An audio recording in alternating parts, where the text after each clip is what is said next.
ये 11वीं fourth semester में पेपर थर्ड आपका है TPA the transfer of property act 1882। इसी में सेक्शन 67 ये बंधक धार मॉर्गेजी, इनको क्या कहते हैं?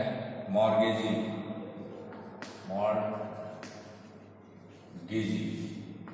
ठीक है ना। ये बंधकदार के राइट और लायबिलिटीज क्या है, ये पूर्व बंधक या विक्रय का अधिकार क्या है, और क्लोजर, इसको पूर्व बंधक क्या कहते हैं? और क्लोजर, ठीक है ना। ये सेक्शन आपका 65 क्या कहता है कि बंधकदार के अधिकार एवं दायित्व क्या है, मॉर्गेजी के राइट्स एंड लायबिलिटीज क्या है, ठीक है ना। इसमें यह है कि यदि कोई तत्प्रतिकूलित संविदा नहीं है, क्या नहीं है? नंबर 1 तत्प्रतिकूलित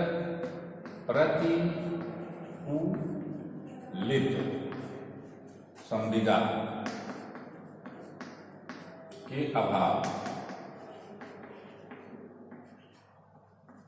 में, माने अगर बंधककर्ता और बंधकदार के बीच में इससे रिलेटेड कुछ तत्प्रतिकूलित संविदा न हो, मतलब एज ए जनरल, ठीक ना, तब जो है बंधकदार जो है को यह अधिकार है कि बंधक धन को अपने शोध हो जाने के पश्चात जिस टाइम पीरियड के लिए उन्होंने संपत्ति जो है प्रतिभूत के रूप में दिया है या रखा गया है, वो अमाउंट पाने का जो समय होता है, दे शोध धन, शोध दे धन का जब समय हो जाता है, ठीक है। मान लीजिए ए है और ये प्रॉपर्टी ए की है और बी को रख देता है, बी से ये कितना लेता है? 1 लाख रुपया लेता है।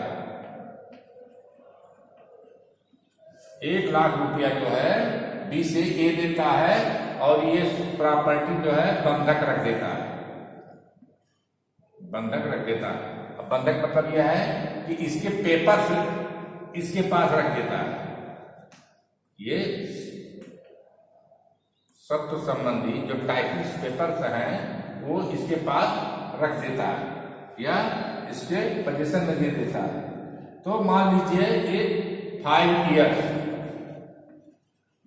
के प्रतिभूत के रूप में ये प्रॉपर्टी जो है बी के पास बंधक है, ठीक है ना, कि आप भैया 5 साल के जब तक ये बंधक आप प्रॉपर्टी हम रख रहे हैं और ये पैसा हमको आप दे दीजिएगा, ठीक है ना।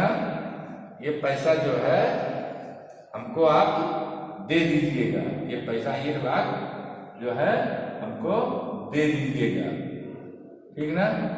मान लीजिए 5 इयर्स कंप्लीट हो गया और ए के द्वारा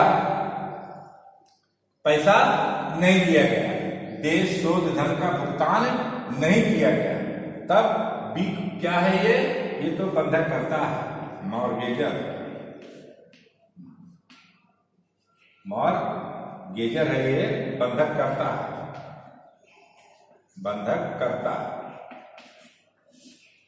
और ये जो है क्या है? बंधकदार है, बंधकदार, इसको बंधकी भी बोलते हैं,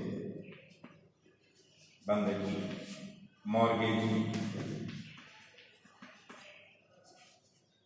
मॉर्गेजी, ठीक ना। ये मॉर्गेजर या बंधक करता या बंधकदार या बंधकी या मॉर्गेजी, ठीक ना। अब इसके पूर्व सेशन में मैंने मॉर्गेजर की क्या राइट है, क्या लायबिलिटी है, इसको डिटेल में डिस्कशन हम कर चुके हैं। आज हम आपको बताएंगे कि ये मॉर्गेजी बंधकदार के क्या राइट्स हैं और क्या जो है और उसकी लायबिलिटी है। वो सेक्शन आपका 67 बताता है टीपीए एक्ट का, ट्रांसफर ऑफ प्रॉपर्टी एक्ट 1882। ये सेक्शन आपको डिफाइन करता है कि उनके क्या राइट्स हैं। तो क्लियर, एक कॉन्सेप्ट हो गया ना। अब बात आती है कि प्रोबंध फॉर क्लोजर। क्लोजर मतलब ये होता है कि अगर वो टाइम बीत गया तो अब बंधक कर्ता उस संपत्ति को मोचन की जो अधिकार होता है बंधक कर्ता का उससे वर्जित हो जाता है, मतलब वो वर्जित हो जाता है। क्या? मोचन का जो अधिकार होता है, मोचन का अधिकार किसका होता है? ये बंधक कर्ता का होता है, ठीक ना। बंधक कर्ता का जो मोचन का अधिकार है वो वर्जित हो जाता है, ये प्रोबंध यही, ठीक ना, उसको वर्जित कर दिया जाता है। मतलब बंधक कर्ता अपनी संपत्ति को वो छुड़ा नहीं सकता है।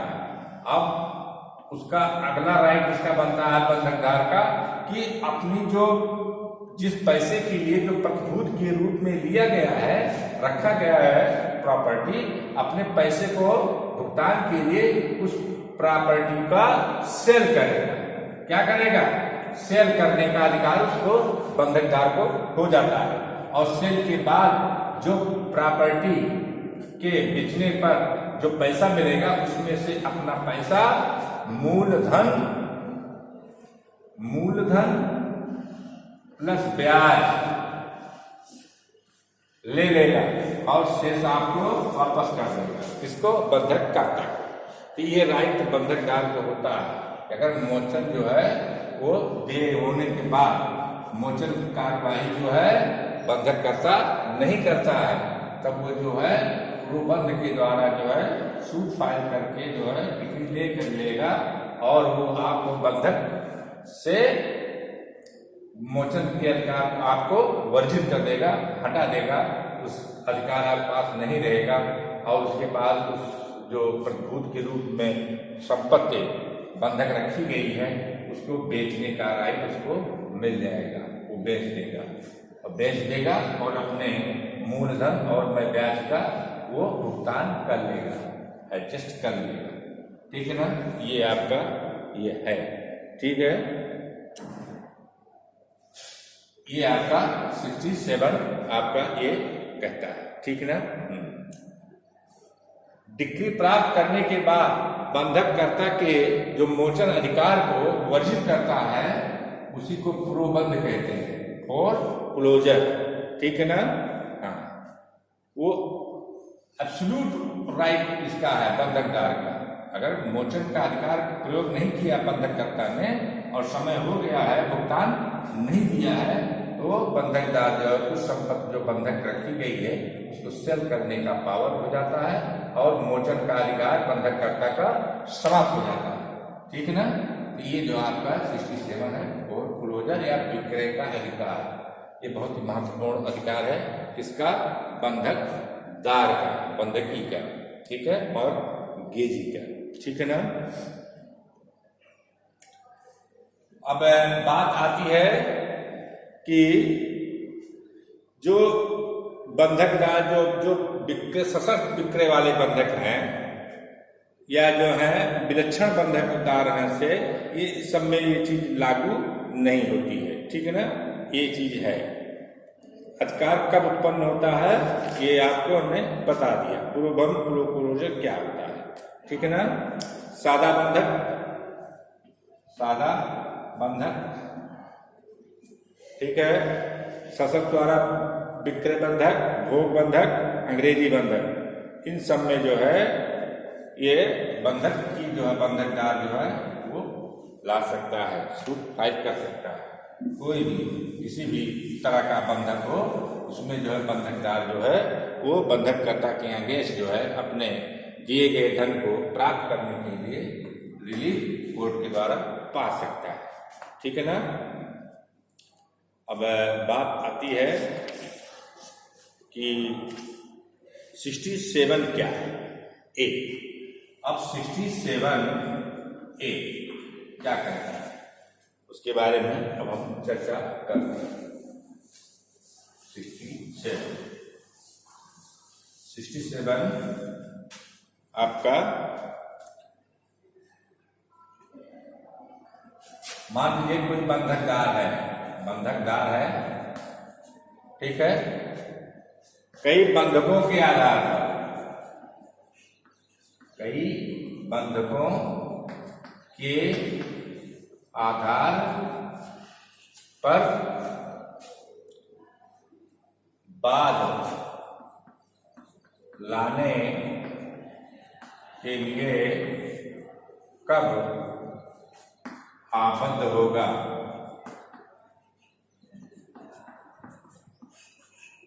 ठीक है ना। कई बंधक माने बंधक के तार के पास कई बंधक है, ठीक है ना। वो कब होगा? जो बंधक तार एक ही बंधक कर्ता द्वारा निष्पादित 2 से अधिक बंधक धारण करता है। कौन बंधक तार है? जिसके पास मान लीजिए ये क्या है, ये है, ये इसकी संपत्ति जो है ए है, बी है, फिर संपत्ति क्या है, सी है, फिर संपत्ति क्या है, डी, और ई नामक एक व्यक्ति, ठीक है। और मान लीजिए इनसे इन्होंने कितना लिया, 10 लाख रुपया लिया। 1 2 3 4 5, 1 2 3 4 5, 10 लाख रुपया लिया, ठीक है ना। अब बंधक के रूप में उन्होंने कितनी संपत्ति बंधक रखी, बी नामक सी डी, ये बंधक रख दिया, ठीक है ना। माने ये जो बंधकदार है ये कई संपत्तियों को बंधक में रखा है, ये प्रतिभूत के रूप में कई संपत्ति रखते हैं, ठीक है ना। करता है जिसमें से हर एक विषय में उसे धारा 67 के अधीन एक ही किस्म की डिग्री अभिप्राप्त करना है। मतलब इस जो भी डिग्री प्राप्त करना है इनसे रिलेटेड सेम है, ठीक है ना। इससे भी यही है, इससे भी है, इससे भी है, सेम नेचर का जो बंधक की प्रकृति है, ठीक है ना। तो उन बंधकों में से किसी एक के लिए ऐसी डिग्री अप्राप्त करने के बाद लाता है तो यदि तत्प्रतिकूलित कोई संविदा न हो, ये और ए के बीच में कोई तत्प्रतिकूलित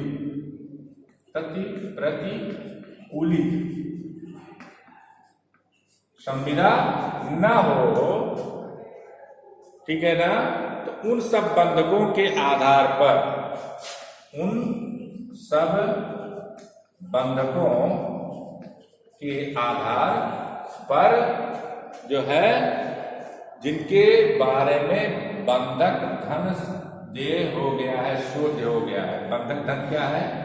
वो बंधक धन ये शोध हो गया है, हो गया है।